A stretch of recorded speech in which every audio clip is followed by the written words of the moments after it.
Welcome friends, TRD classes में आपका स्वागत है। तो लास्ट डे क्लासेस जिस पे एनसीईआरटी का सिलेबस चल रहा है, जिसमें 6 to 12 एनसीईआरटी पढ़ाई जाएंगी। सभी विषयों को पढ़ाया जाएगा, चाहे वो इतिहास हो, भूगोल हो, ज्योग्राफी हो या सिविक्स हो या बायो जैसे बायो फिजिक्स केमिस्ट्री या अन्य कोई सब्जेक्ट्स हो, उन सभी को पढ़ाया जाएगा। साथ ही अलग अलग फैकल्टीज़ हैं हमारे यहाँ पे, तो वो आपको देखेंगे किस प्रकार से क्या पढ़ाना है। और हर किसी का पढ़ाने का अपना अपना तरीका है। ठीक, तो मैं आपको 6 क्लास के ज्योग्राफी पढ़ा रहा हूँ, जिसमें मैं अभी तक 5 लेक्चर कंप्लीट करा चुका हूँ। आज अपन 6वां पाठ पढ़ेंगे, जिसका नाम है पृथ्वी के प्रमुख स्थल रूप। ठीक, तो आप ये चैनल को लाइक, सब्सक्राइब और शेयर कर लें, साथ ही अपने दोस्तों को भी जोड़ें और ज़्यादा से ज़्यादा लोगों तक ये वीडियो पहुंचाएं। ठीक, और आपने अगर मेरी वो पिछले लेक्चर नहीं देखे हैं तो उनको भी आप एक बार देख लें। ठीक, उसी के बाद आप इसको देखें, क्योंकि एक सीक्वेंस में जो अपन चला रहे हैं एक विषय को, तो आप भी उसको क्या करें, सीक्वेंस में ही आप देखें तो बेटर रहता है। ठीक, चलो स्टार्ट कर देते हैं। चलिए स्टार्टिंग रीड करते हैं। देखिए, पढ़ाने का वही तरीका है। ठीक, कोई चेंजेस नहीं है पढ़ाने में। ठीक, और साथ में आप एटलस लेके बैठें। ठीक, कॉपी पेन लेके। ठीक, चलो स्टार्ट करते हैं। आपने इनमें कुछ स्थल रूपों को ज़रूर देखा होगा जो चित्र 6.1 में दिए गए हैं। चलो पहले चित्र ही देख लो अपन। ठीक, चित्र में क्या है, ये रहे अपने पर्वत, पठार रही, मैदान रहे, सहायक नदियाँ रहीं, नदी रही ये वाली, ये यहाँ से ऊपर से निकल रही है। ये अपने डेल्टा रहे,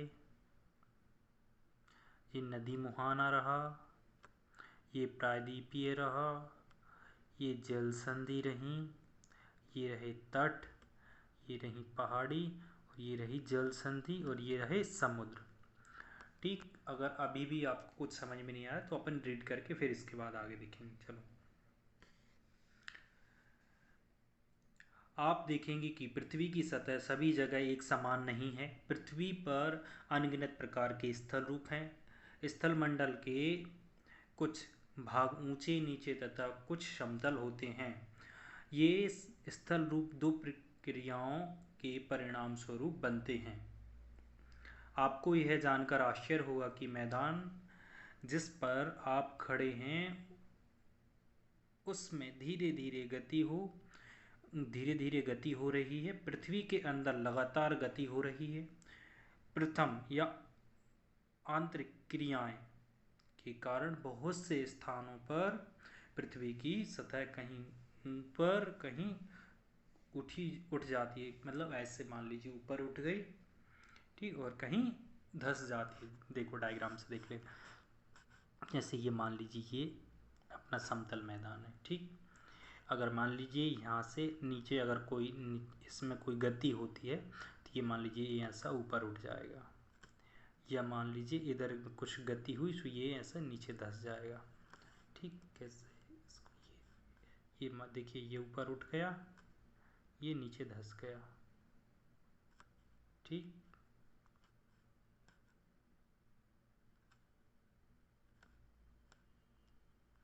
ऐसे ऊपर नीचे धंस जाते हैं। ठीक, दरारें पड़ जाती हैं ना, भ्रंश घाटी बन जाते हैं। ठीक, चलो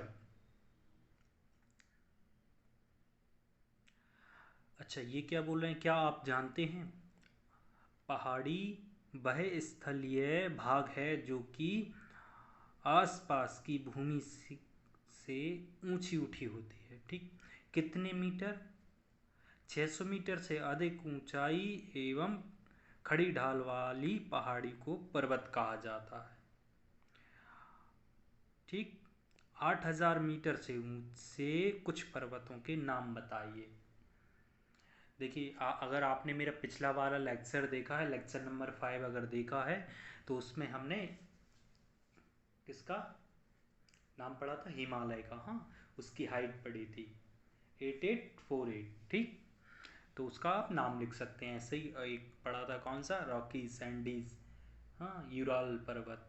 इन लोगों के, इन पर्वतों के नाम पड़े थे। इनकी हाइट आप बताएं और इनकी हाइट लिखें। ठीक, चलो आगे बढ़ते हैं।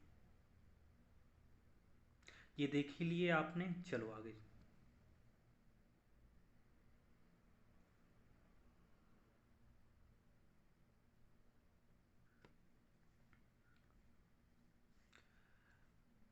ये क्या है? दूसरी या ब्रह्म प्रक्रिया स्थल के लगातार बनने, एक मिनट अपने इसको इरेज कर लें।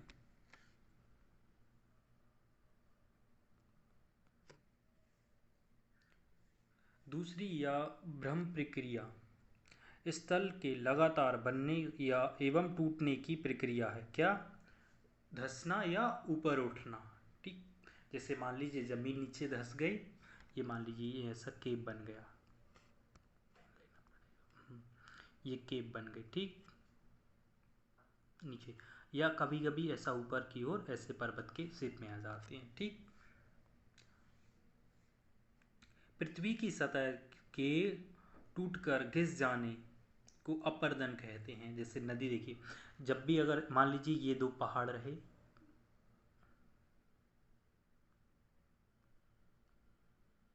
ये रहे पहाड़, ठीक, अगर मान लीजिए यहाँ से ये नदी निकल रही है, तो ये जहाँ जहाँ घिसेगी तो वहाँ से अपना कुछ सेडिमेंट्स रहेंगे या कुछ मिट्टी या गाद रहेगी, उसको अपने साथ बहा ले जाएगी। उसे क्या बोलेंगे? अपरदन, है ना। अपरदन कहते हैं, नदियों के बहाव को ही अपरदन कहते हैं। नदियाँ जो कुछ मिट्टी के कंकड़ या बारीक बालू या कुछ अन्य तत्व ले जाती है, उसे, उसी को क्या कहते हैं, या किसी जमीन के एक भाग को काट देती है, तो क्या कहते हैं? अपरदन कहते हैं। अपरदन की क्रिया के द्वारा सतह नीची हो जाती है तथा निक्षेपण की प्रक्रिया के द्वारा इसका फिर से निर्माण होता है। ये दो क्रियाएं बहुत क्रियाएं बहते हुए जल, वायु तथा बर्फ के द्वारा होती हैं। हम विभिन्न स्थलों को ऊंचाई, उनकी ऊंचाई एवं ढाल के आधार पर पर्वत, पठार एवं मैदान में वर्गीकृत करते हैं। देखिए अपरदन क्या होता है? अपरदन की डेफिनेशन लिख लीजिए, मैं बोल रहा हूँ। अपरदन की डेफिनेशन लिखो जल्दी, कॉपी पेन ले लिया? चलो। अपरदन की डेफिनेशन, नदियों द्वारा जो भी मिट्टी के कण व रेत के छोटे छोटे कण बहाकर लाए जाते हैं, उसी बहाव को या उस कटाव को या मिट्टी के कटाव को अपरदन कहते हैं। निक्षेपण क्या होगा? नदियों के साथ जो मिट्टी, कंकड़ या गाद बहाकर लाई गई है, उसका किसी जगह पर निक्षेप कर देना, यानी डिपॉजिट कर देना या उसे छोड़ देना, क्या कहलाता? निक्षेपण कहलाता। ठीक, चलो आगे देखें। अब क्या पढ़ते हैं? पर्वत को, पर्वत के बारे में पढ़ लो।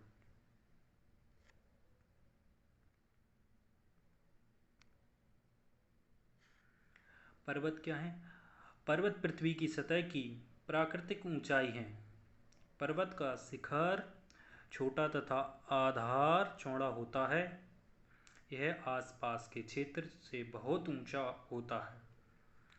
कुछ पहाड़ बादलों से भी ऊंचे होते हैं। जैसे जैसे जैसे आप ऊंचाई पर जाएंगे जलवायु ठंडी होती जाती है। कुछ पर्वत पर हमेशा जमी रहने वाली बर्फ की नदियां होती हैं, उन्हें हिमानी कहते हैं। चलो यहाँ से टिक लगा लो।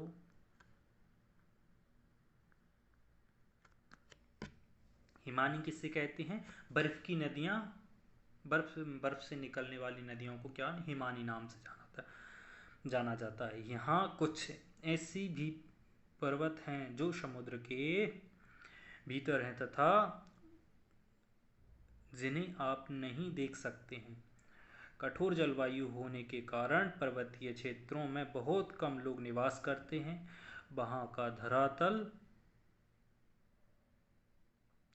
खड़ी ढाल वाला होता है तथा कृषि योग्य भूमि की कमी होती है। चल समझ गए क्या क्या है? ढाल होंगी, पर्वत क्षेत्रों पे क्या ढलानें होंगी, और कृषि योग्य भूमि नहीं होगी क्योंकि ढाल है तो उन पे पानी जल ज़्यादा रुकेगा नहीं, और खेती के लिए क्या चाहिए अपने लिए, समतल भूमि चाहिए। ठीक, पर्वत एक रेखा के क्रम में भी व्यवस्थित हो सकते हैं जिससे क्या पर्वत श्रृंखला कहते हैं या श्रृंखला कहते हैं। जैसे देखिए, एक पर्वत, दो पर्वत, तीन पर्वत, चार पर्वत, पांच पर्वत, छह पर्वत। ठीक, तो ये क्या बना रहे हैं, एक प्रकार की श्रृंखला बना रहे हैं। ठीक, तो क्या हो गई, ये पर्वत श्रृंखला का नाम दे दिया। चलिए, ये भूपर्पटी हो गई, ये बलित पर्वत हो गया। देखिए, जैसे हिमालय को क्या कहते हैं, नवीन बलित पर्वत। हाँ, तो हिमालय देखिए, ये लड़की बना रही है ना, क्या कर रही है, ये एक पेपर ले लिया उसने, दोनों साइड हाथ से दबाया और उसको दोनों हाथों को एक दूसरे की तरफ क्या किया, फोर्स किया, तो बीच में जो पेपर है वो अपने आप ऊपर की तरफ उठने लगेगा। ऐसे क्या हिमालय भी इधर से भारत की परत, भारत की जो प्लेट है वो प्लेट, और उधर एशियाई प्लेट दोनों मिल रही हैं, है ना, इंडो एशियन प्लेट का जब क्या हो रहा है, मिल रही हैं, तो हिमालय ऊपर की तरफ उठ रहा है। ठीक, चलो अभी भी हिमालय की हाइट बढ़ रही है कंटिन्यू। चलो,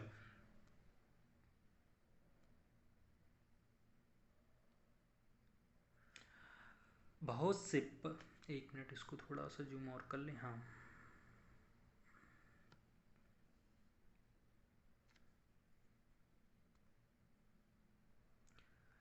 बहुत से पर्वतीय तंत्र समांतर श्रृंखलाओं के क्रम में होते हैं जो सैकड़ों किलोमीटर में फैले होते हैं। हिमालय, अल्प्स तथा एंडीज क्रमशः एशिया, यूरोप तथा दक्षिण अमेरिका की पर्वत श्रृंखलाएं हैं। चित्र 5.1 ऊपर है। ठीक, जो अब हाँ, चित्र 5.1 अपन ने कौन से चैप्टर नंबर 5 में पढ़ा था। ठीक, वहाँ देखेंगे।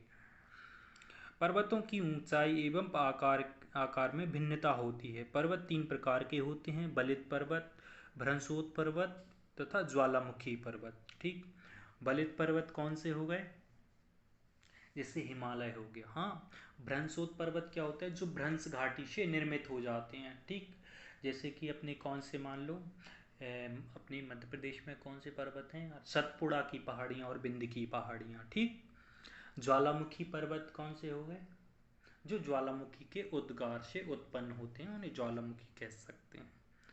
ठीक, चलो ऐसे अल्पस या हाँ अल्प्स हो गए है ना, वो वहाँ के ऐसे पर्वत हैं ज्वालामुखी से निर्मित है। चलो,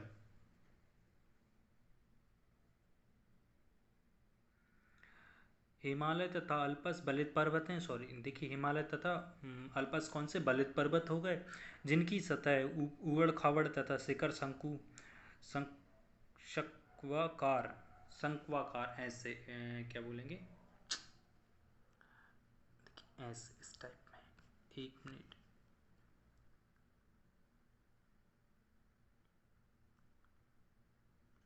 इस शेप में है। ठीक, भारत के अरावली श्रृंखला विश्व की सबसे पुरानी श्रृंखला है। चलो, ये क्वेश्चन लिख लीजिए, ये क्वेश्चन कई बार पूछा गया है। अपरदन की प्रक्रिया के कारण यह श्रृंखला घिस गई है। उत्तरी अमेरिका के अल्पेशियन तथा रूस के यूराल, है ना, पर्वत गोलाकार दिखाई देते हैं एवं इनकी ऊंचाई कम है। ये बहुत पुराने बलित पर्वत हैं ना, अरावली अपना कौन सा बलित पर्वत है, लेकिन कब, बहुत पुराना। या क्या बोल रहे हैं, ये विश्व की सबसे पुरानी उसमें से श्रृंखलाओं में से एक था। चलो, कौन सा, अरावली अपना। और वहाँ का कौन सा, यूरोप का कौन सा है, सॉरी रूस का कौन सा, यूराल पर्वत है ना। चलो, जब बहुत बड़ा भाग टूट जाता है तथा ऊर्ध्वाधर रूप में विस्थापित हो जाता है, जैसे मान लीजिए ये मान अपन इसको, ये देखिए ये अपना रहा, ये ऐसी समतल भूमि है, क्या हुआ, ब्रेक हुआ यहाँ से और यहाँ से, ये ऊपर की ओर उठ गया, ऐसे पर्वत बन जाएगा, ठीक। या फिर क्या हुआ, ये वाली जमीन है, ये वाली जमीन ये ऊपर की ओर उठ गई, बहुत अधिक ऊपर की ओर उठ गई, ये मान लीजिए, और ये कहाँ, नीचे की तरफ चली गई, तो क्या ये दो पर्वत बन जाएंगे, ठीक है। ऐसे ही क्या हुआ, नर्मदा नीचे, नर्मदा जो घाटी है वो नीचे की तरफ धस गई है और ये ऊपर की तरफ उठ गए, कौन सा, सतपुड़ा और बिंद के पर्वत, हाँ ऐसा। चलो, का निर्माण होता है, ऊपर उठे हुए खंड को उत्खंड यानी हॉस्ट तथा नीचे एक धसे हुए खंड को द्रोणिका या भ्रंश, हाँ, या ग्रोवेन कहा जाता है। यूरोप की राइन घाटी तथा वॉसजेस पर्वत, हाँ वॉसजेस पर्वत कहाँ पे, यूरोप में है, ठीक। यूरोप में अपन यूरोप का मैप देखेंगे, अब एटलस में देखो यूरोप के मैप में है ना, वॉसजेस जो पर्वत है उसको देखो, है ना। और राइन घाटी कैसी, इसी तरह की कौन सी, भ्रंशोत पर्वत श्रृंखला में के पार्ट है, ठीक। चलो,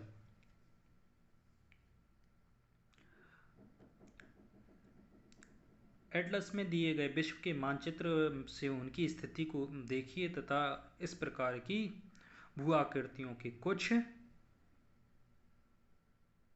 और उदाहरणों का पता लगाइए। ज्वालामुखी पर्वत ज्वालामुखी क्रियाओं के कारण बनते हैं। अफ्रीका का माउंट किलिमंजारो, जो अफ्रीका है, अफ्रीका का माउंट किलिमंजारो क्या, देखिए, तथा जापान के फ्यूजमी, एक मिनट देखियो, फ्यूजियामा, इस तरह के पर्वतों के उदाहरण है ना, किलिमंजारो और फ्यूजियामा, हाँ फ्यूजियामा जो पर्वत है कहाँ की, अफ्रीका के, वो कैसे, ज्वालामुखी पर्वत है, ठीक। चलो, देखिए इसको देख लीजिए, ये द्रोणिका है, ये नीचे की ओर धस गए, ये ऊपर की ओर, मैंने अभी ऊपर बनाए थे, ये कौन से, भ्रंशोत पर्वत का उदाहरण है, ठीक। चलो आगे देख लो, ये दोनों पहाड़ कहाँ के हैं, अफ्रीका के हैं।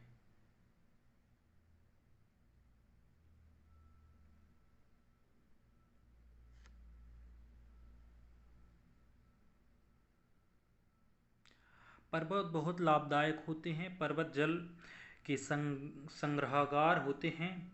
बहुत सी नदियाँ का स्रोत पर्वतों में स्थित यानी हिमानियों में होता है, ठीक। पर्वतों में क्या रहता है, पर्वत अधिक ऊंचाई पे रहते हैं, वहाँ पे बर्फ जम जाती है, उसके बाद वहाँ से नदियाँ 12 से 12 माह नदियों का जल का प्रवाह होता रहता है, ठीक।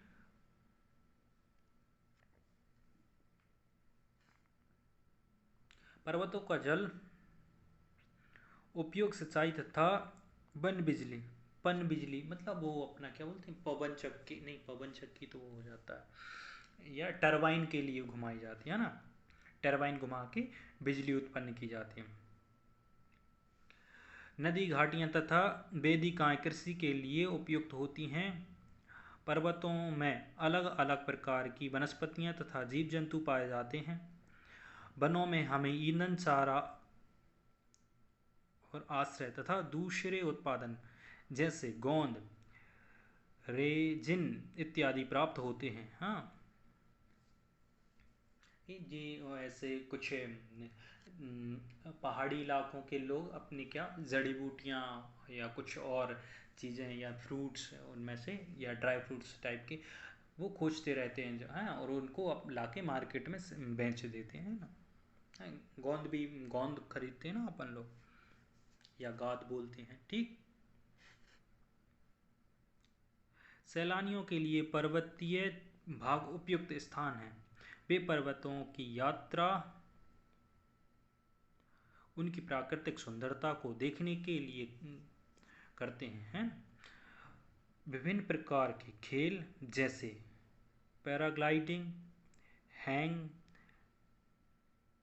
ग्लाइडिंग, रिवर राफ्टिंग तथा स्कीइंग पर्वत के प्रचलित खेल हैं। वो स्लाइडिंग करते हैं ना, दो लकड़ी को लेंगे और पैरों में बड़े बड़े लकड़ी के यानी चपटे से वो बांध लेते हैं। देन उसके बाद उसमें बर्फ में लगाएंगे, कौन दो नुकीले एक बायर टाइप को ले लेंगे, उसको पुश करेंगे। देन आफ्टर वो आगे की तरफ क्या होंगे, स्लिप टाइप के होते हैं और उससे आगे की ओर बढ़ते रहते हैं ना, ऐसा करके। क्या आप हिमालय में स्थित कुछ ऐसे स्थानों के नाम बता सकते हैं जहाँ ये खेल खेले जाते होंगे? देखिए, जो लोग भी हिमालय गए होंगे या हिमालय की यात्राएं की होंगी उन लोगों को पता होगा। मैं तो नहीं गया हूँ, मुझे खेद है, मैं जाऊँगा लेकिन। ठीक, चलो आगे देखते हैं अपन। ज्वालामुखी पर्वत देखिए ऐसे बनते हैं। ठीक, ये अपने ज्वालामुखी पर्वत बन गए ऐसे, इस प्रकार का। हाँ, और इनसे ऐसे ऐसे निकलता रहता है ज्वालामुखी। बीच में एक केप टाइप की होती है, देखिए ये निकल रहा है ना ऐसा, ये पूरे में ऐसे जम जाएगा। ठीक, चलो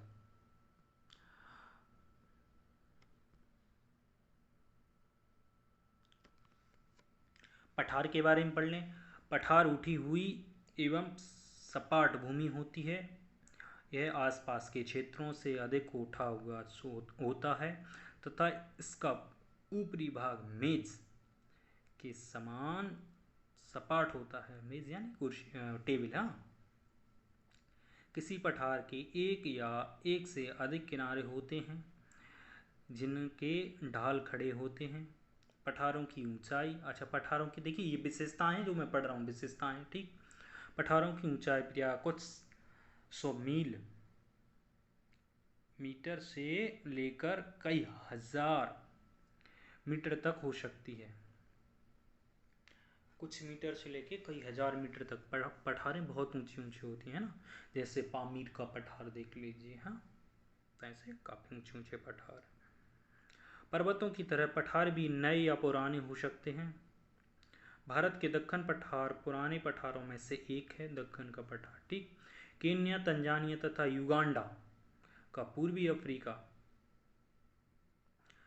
पठार एवं ऑस्ट्रेलिया का पश्चिमी पठार इस प्रकार के उदाहरण हैं। तिब्बत का पठार कहाँ देखेंगे, 5.1 क्षेत्र, यानी पिछले वाले चैप्टर में देखना पड़ेगा आपको। विश्व का सबसे ऊंचा पठार है। इसकी ऊंचाई समुद्र तल से देखिए 4000 से 6000 मीटर।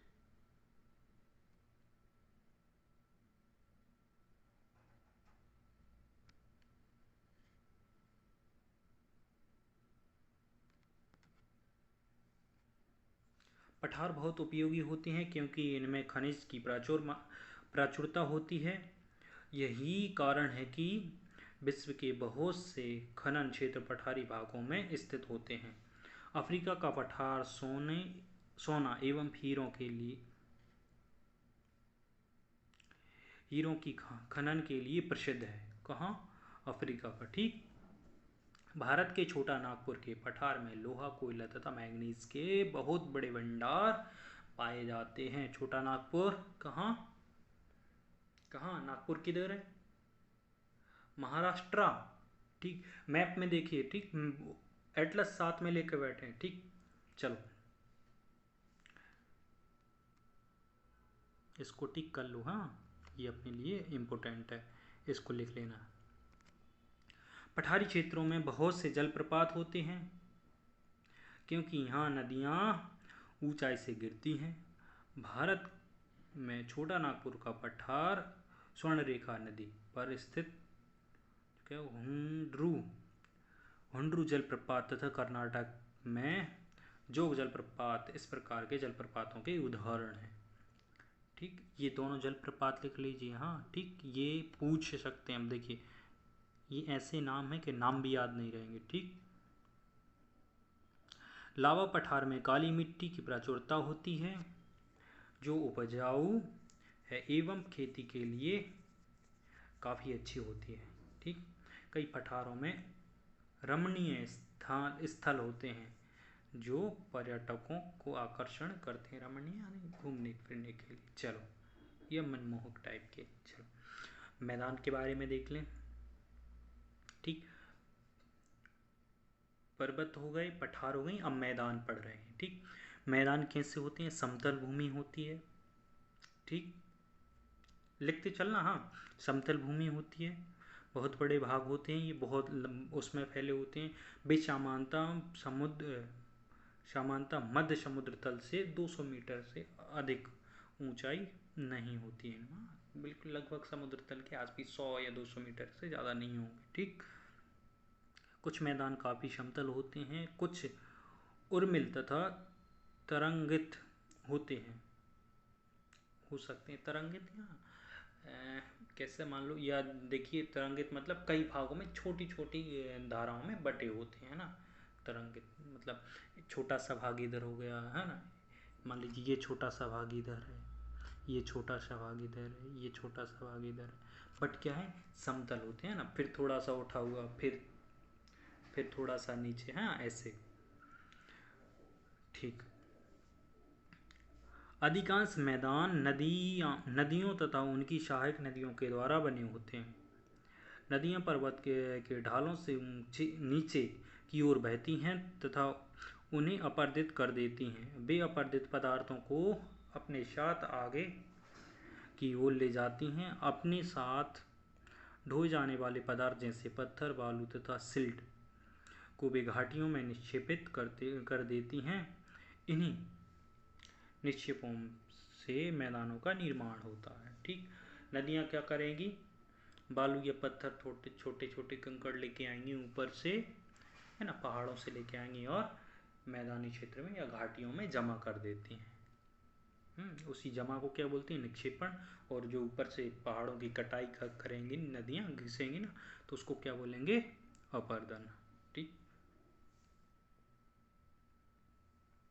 सामान्यतः मैदान बहुत अधिक उपजाऊ होते हैं। यहाँ परिवहन के साधनों का निर्माण करना आसान होता है, इसलिए ये मैदान विश्व के सबसे अधिक जनसंख्या वाले भाग होते हैं। नदियों के द्वारा बनाए गए कुछ बड़े मैदान एशिया तथा उत्तरी अमेरिका में पाए जाते हैं। एशिया में स्थित भारत में गंगा एवं ब्रह्मपुत्र का मैदान तथा चीन में यांगत्से नदी का मैदान इनके प्रमुख उदाहरण हैं। ठीक है, गंगा मैदान, गंगा ब्रह्मपुत्र का मैदान तो आपने देखा है। यांगत्से नदी हिमालय से जस्ट ऊपर देखेंगे तो आपको वहाँ आपको देखने को मिल जाएगी मैप में।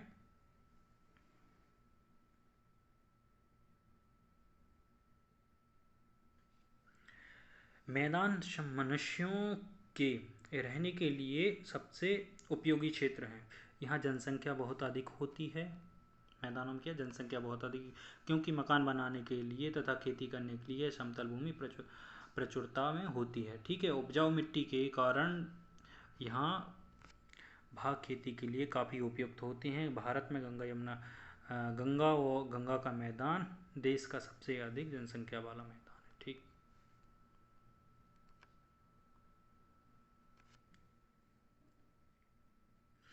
ठीक, चलो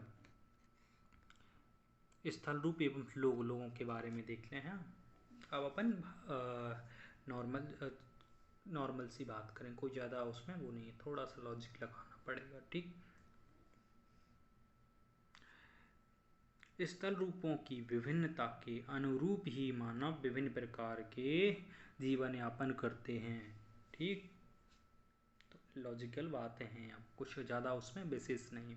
पर्वतीय क्षेत्रों का जीवन कठिन होता है। मैदानी क्षेत्रों का जीवन पर्वतीय क्षेत्रों की तुलना में सरल होता है। मैदान में फसलें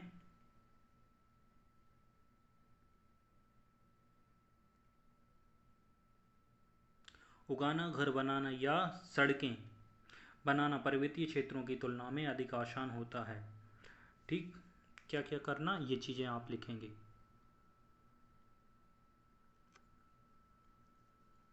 विभिन्न प्रकार के स्थल रूपों में रहने वाले लोगों के रहन सहन के तरीके में कुछ अंतर होता है। क्या आप उनमें से कुछ अंतरों को बता सकते हैं? कभी कभी प्राकृतिक आपदाएं जैसे भूकंप, प्राकृतिक आपदाएं कौन कौन सी हैं? भूकंप, ज्वालामुखी, उद्गार, तूफान या बाढ़ बहुत विनाश कर देते हैं। इन आकस्मिक घटनाओं के बारे में जागरूकता पैदा करके हम इनमें आने वाले खतरों को कम कर सकते हैं। ठीक, गंगा जब उफान पे रहती है, हाँ, गंगा यमुना का जो उफान पे रहती है ना, तो बिहार में बिल्कुल तबाही मचा देती है। हाँ, देखा ना, बिहार में बिल्कुल तबाही। ठीक, क्योंकि इधर उत्तराखंड से उधर से पानी बह के आएगा, बहुत ज़्यादा पानी है, और उधर ब्रह्मपुत्र का भी वो हो जाएगा, तो फिर बिहार अपना पानी से तहस नहस हो जाता है, इतना पानी होता है।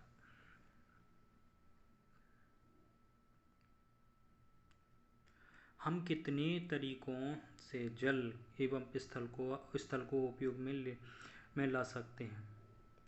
इसका पता हम अपने आसपास के क्षेत्र से लगा सकते हैं। प्राय हम स्थल का उपयोग गलत तरीके से करते हैं, जैसे उपजाऊ मिट्टी पर मकान का निर्माण करना। इसी प्रकार देखिए क्या करते हैं, जैसे अपने आजकल लोग क्या करते हैं, हाँ, गांव से भाग के खेतों की ओर जाते हैं, खेत में घर बना लिया।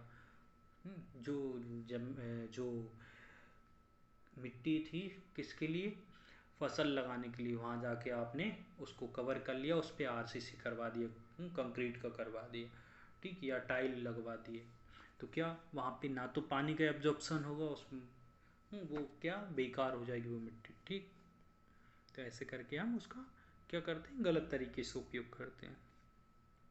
हम लोग कूड़ा किसी भी भूमि पर या पानी में फेंक देते हैं, जो कि उन्हें गंदा कर देता है। हमें प्रकृति के इस महत्व वरदान का उपयोग इस प्रकार नहीं करना चाहिए।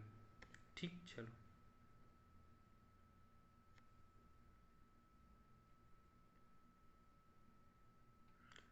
उपलब्ध भूमि केवल हमारे ही उपयोग के लिए नहीं है, यह हमारे कर्तव्य है कि हम आगे आने वाली पीढ़ियों के लिए पृथ्वी को सुरक्षित रखें।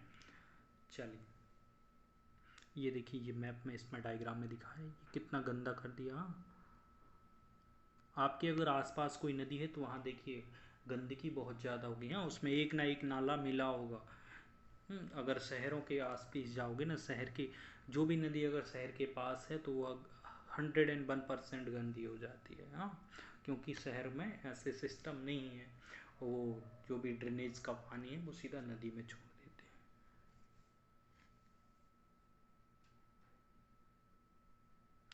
चलो इसको देख लो, स्वच्छ भारत मिशन। केंद्र सरकार ने एक ऐसा मिशन चलाया जिसे स्वच्छ भारत मिशन, यानी अपने इंडिया को स्वच्छ करना है या गंदगी नहीं फैलाना है। चलो इसके बारे में पढ़ लो। स्वच्छ शरीर में स्वस्थ मस्तिष्क का निवास होता है, ये कोटेशन है, इसको लिख लो। और स्वस्थ शरीर के लिए अच्छा पर्यावरण, विशेष रूप से साफ जल, वायु तथा स्वच्छ वातावरण प्राथमिक आवश्यकताएं।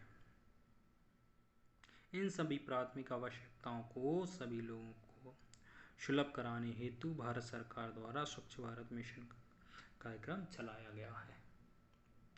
ठीक, चलो ऐसे कई बहुत सारे मिशन चलाए हैं गवर्नमेंट ने, जैसे वातावरण को स्वच्छ करने के लिए, और किन किन मिशन चलाए या कोई एक्ट बनाए हैं, हाँ, तो उनके बारे में आप कलेक्ट करें, ऐसे करके 10 एक्ट लिख लें या 10 मिशन लिख लें। ठीक, जो कि वातावरण को शुद्ध करते हैं, या वाटर को साफ करेंगे, या पानी को उसको करेंगे, वायु को स्वच्छ बनाने के लिए, और सरकार ने क्या क्या कदम उठाए, ऐसी आप एक लिस्ट बना लें। ठीक, चलो।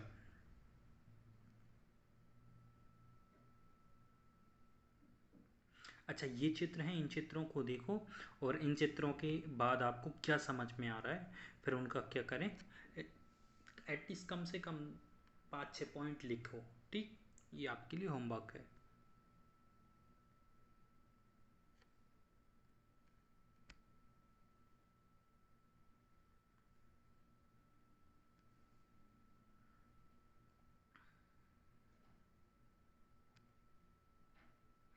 एक मिनट रुकना।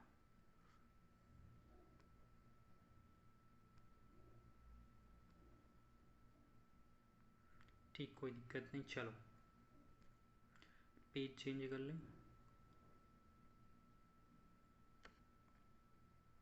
देखिए ये पर्वतीय क्षेत्र का दिखाई है यहाँ, ये अपनी पठार वाले मैदान है और ये मैदान है अपना, हाँ ना।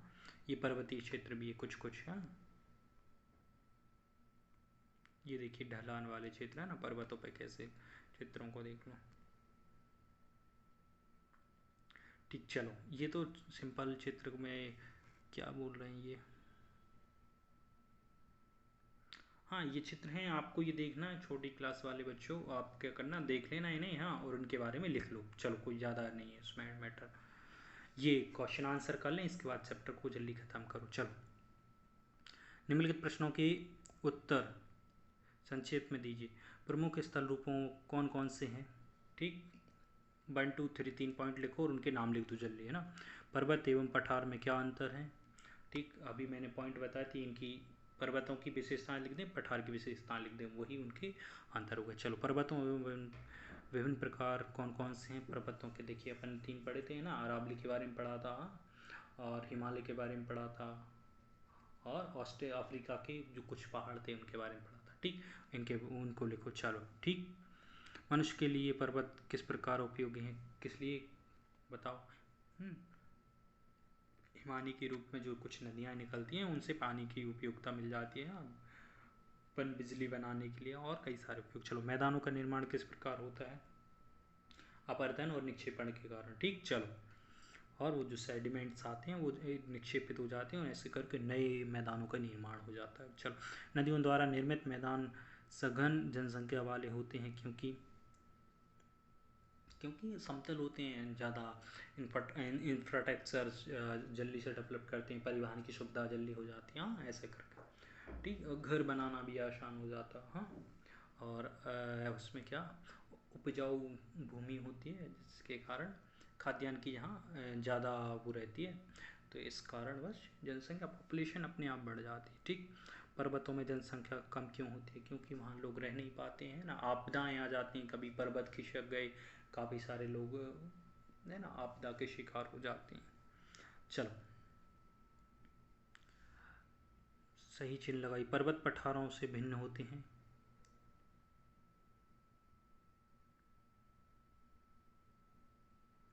इनको लगा लेना है। हिमानी कहाँ पाई जाती है? दक्कन का पठार कहाँ स्थित है? ये मैप में देख लेना। यांगतिश नदी कहाँ बहती है? ये देखिए, इसको भी उसमें देखना मैप में, हाँ मैंने बताया था आपको। यूरोप एवं मैप में देख के लगाना इसको। यूरोप की एक महत्वपूर्ण पर्वत श्रृंखला है। ठीक, चलो ये देखना, मैप देखना, और क्षेत्र 5.1 देखना है, उसको लगाना, हाँ। खाली स्थानों को पढ़ लो एक बार।